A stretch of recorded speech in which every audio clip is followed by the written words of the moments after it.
Yo, welcome back to the channel. So today going to be talking about filtering and frame resonance. So you might have caught my last video where I put together an Osiris using the parts that I'd previously built up the QAV-S with.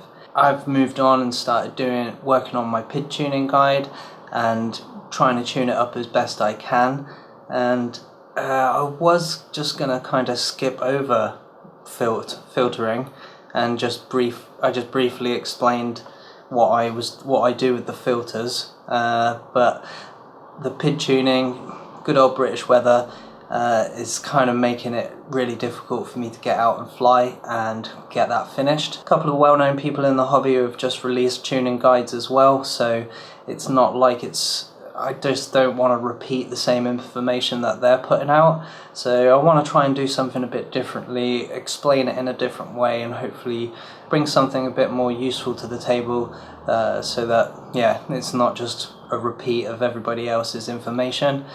I definitely do things a bit differently to others. I get so sucked into it and I go so deep down the rabbit hole that, yeah, I'm afraid it's going to take a little bit of time, because I'm testing all these different theories that I'm having so that I can actually back up what I'm saying with hard evidence, you know, and actually prove what I'm saying. When it comes to filtering, filtering is important. There's no question about it. When your quad is flying around and it's moving, the gyro is picking up the movements, but it's also picking up all the vibrations. The gyro chips are really sensitive, so all the vibrations on the quad are also picked up by the gyro. This is commonly referred to as noise, and that's what we use filters for. Filters are used to filter out that noise and only leave the gyro signal that's telling us how the quad is moving or what position the quad is at that time. So you get a raw gyro signal coming into the flight controller. The filters filter out all the noise, hopefully just leaves the movement of the quad, and then puts out the clean gyro signal. It's fed into the flight controller and the PID loop, and that's how the quad knows where it is at any given point in time. So this time between the raw gyro and the clean gyro signal is latency that can be reduced or made larger depending on how much filtering we have. So by reducing the amount of filtering that takes place, you can reduce this latency, and then the flight controller is receiving more up-to-date, more up-to-date information, and flight controller can respond faster. But of course, by reducing those filters, you can also let in more noise, and if the clean gyro signal going to the flight controller has a lot of noise on it, then that's going to be fed into the PID loop, and you're going to get hot motors, you're going to get weird wobbles and vibrations at mid-throttle, you're going to get a lot more prop wash. So the ideal amount of filtering is to have enough filtering that you don't let any noise get through to the flight controller and fed into the PID loop, but not too much filtering that it causes such a big delay that latency is really noticeable when you're controlling the quad. So there are a lot of people out there who are really good at tuning and know all the theory behind the PID loop, and they really know their stuff, and I've learned a hell of a lot of what I know from what they put out there. But when it comes to tuning and the way they fly, I just go a different way. From what I can see, they tune very aggressively, they push their PID loop as hard as it possibly can go, they reduce their filtering as much as possible, and then they fly around quite tamely, doing the occasional aggressive move, but not really that aggressive. All their tricks are quite high off the ground, above trees a lot of the times, and they're usually just flying around enjoying FPV, and there's absolutely nothing wrong with that style of flying. It's fun, you know, you're flying a drone, you're flying around, you're doing a few flips and rolls, it's really fun. Me, I'm I'm an aggressive pilot. I like to absolutely throw. I do a lot of full throttle moves, and I like to throw the quad as hard as I can and catch it 2 feet off the ground or closer. I do a lot of snap inverted yaw spins over fences and things like that. So I really do need my quad to be able to respond to my stick inputs as fast as possible, as accurately as possible, and I can't fly the way I want to fly if there's any weirdness going on. Because I fly quite aggressively and close to the ground, I crash a lot. So I often pick up damage, and I'm very lazy when it comes to flying props. I literally won't change the props unless I've broken one or the quad is just shaking all over the place. But I generally use close to default filtering. I don't usually turn the filters down very much. I turn off one of the low pass filters and I just run low pass filter 2 at 150 with RPM filter and the dynamic notch. Personally, you reduce from what I've been testing, you turn off a load of filters and you're going to save yourself like 3 or 4 milliseconds in that delay. So it's going to be seeing the gyro trace 3 or 4 milliseconds sooner and being able to respond quicker. But with feed forward, which is responding to your set point, which is happening before the raw gyro trace or the clean gyro trace, the feed forward is already pushing the PID loop way before the clean gyro trace with all your filters turned off. So to me, it just I don't see the benefit of turning all of your filters off. And also, when you pick up damage, if you've got no low pass filters on at all and you're only relying on dynamic and RPM, you're not going to have a good time, because you will have picked up damage that isn't related to where your throttle is. It's at a set frame. You know, your frame will start resonating at wherever it is, usually around the 200 Hertz mark. For me, I like to have at least one low pass filter that's just going to clean up all the noise. And a lot of the time I wonder if I even need RPM filter or the dynamic notch filter, because notches are very they're really good at killing noise on a narrow band, but the dynamic, so they're moving around and catching all the noise.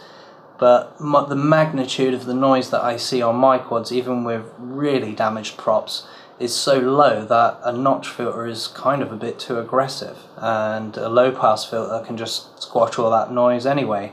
Whether it's related to the throttle or the RPM or not, a low pass filter that's low enough and catches all, if you know where the noise is, you can just set it and it's gonna catch all the noise.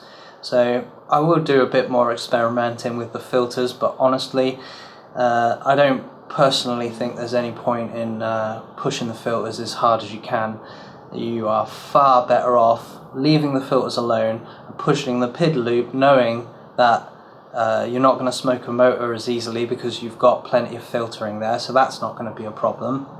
And then just see how it feels just by tuning the PIDs, by turning the PIDs up, depending on how heavy your quad is or how weak your motors are, because the PID loop, it just all comes down to power to weight. So yeah, depending on what your power to weight is, depends on what you're going to have to set your PIDs to. So as you know, I moved all the parts from that QAV-S over onto an Osiris. One thing I didn't point out was that by the end of the life of that setup, I did actually manage to ding and motor and put a little ding in there, and the bearing is slightly knackered now. It sounds kind of dull, so if I spin this near the microphone you should be able to hear.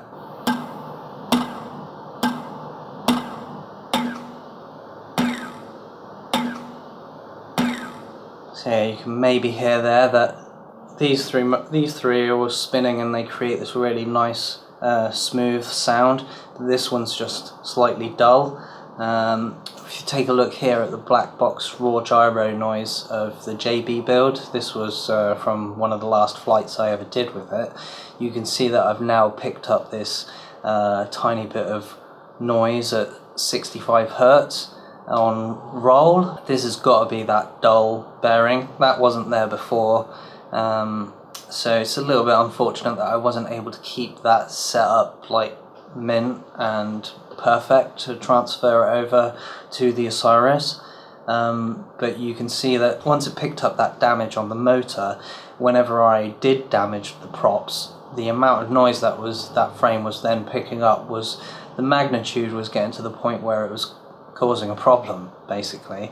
Yeah, once you see the colours on these spikes are quite accurate, you don't want to see anything other than green. If it's going above green and going into orange and red, that means you've got some sort of mechanical problem, like me, with a damaged motor, or your props are really bad, and that's all being picked up and sent through to the gyro. Well, that's all being sent through to the filters, and that's where turning all your filters off is usually a bad idea.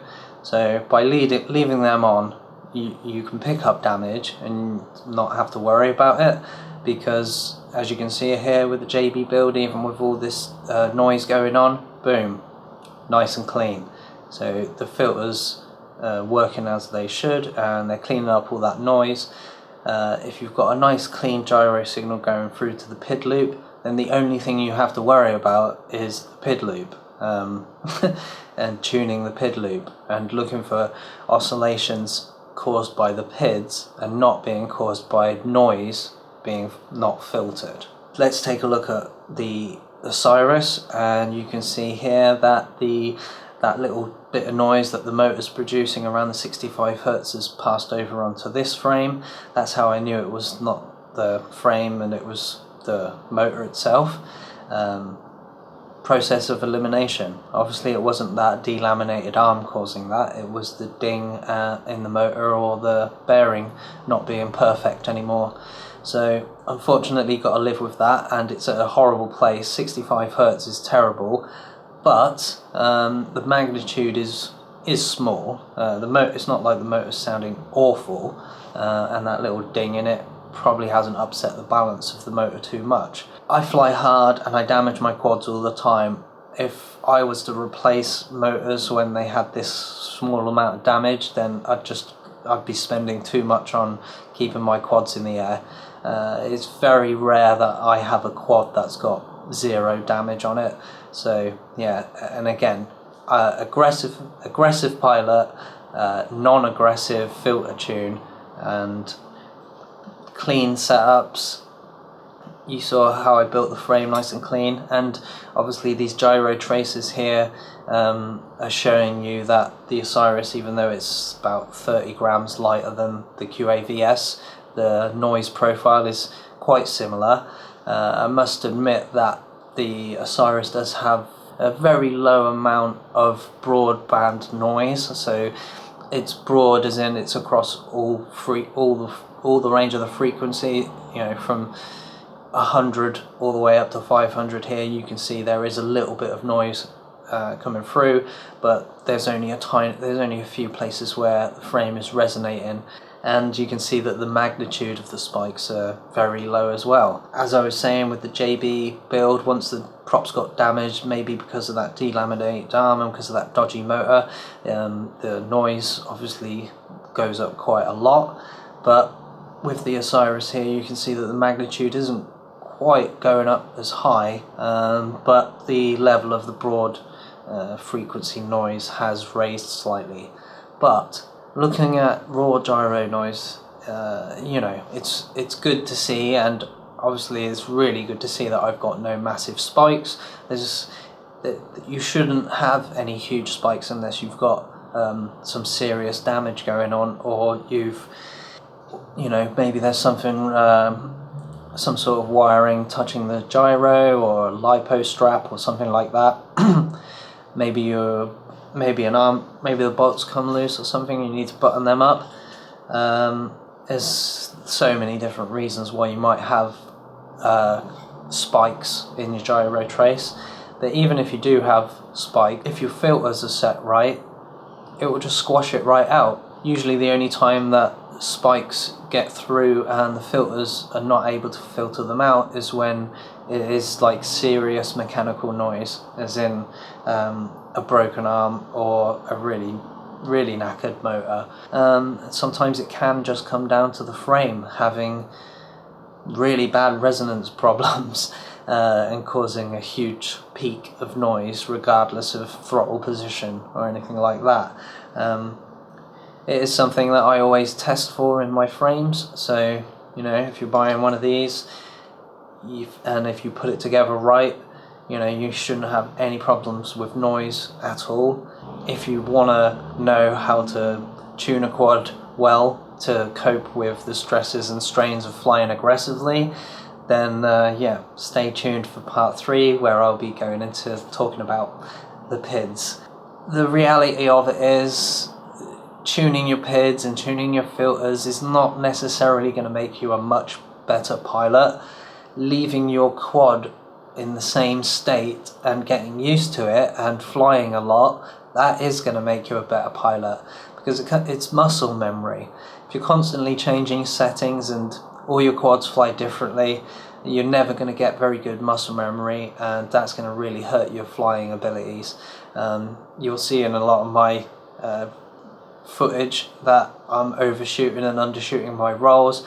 As I say, 1,000 degrees per second. You really need to dial in your muscle memory to be able to hold that full stick deflection for that fraction of a second that you need to make it snap and lock perfectly inverted. Yeah, it takes practice, and as I say, you've got to get your quad flying good and then just leave it. So that's the approach I'm going to be taking. Hopefully this video has been helpful and explained my thoughts and feelings about filtering and how I feel that feed forward kind of negates the point of having to reduce your filters, and how being an aggressive pilot really you don't want to be turning off all your filters. And if you're not an aggressive pilot, why would you need to turn off all your filters? I'm going to leave you with some footage of me flying with default filters, and you tell me why I would really need to push the filters down or push the PIDs as hard as I possibly could when it flies like this. Yeah, stay tuned, ready for part 3 where I'm going to be pushing my quad a bit harder, and you can see how much of a difference it really makes, if any. So till then, laters.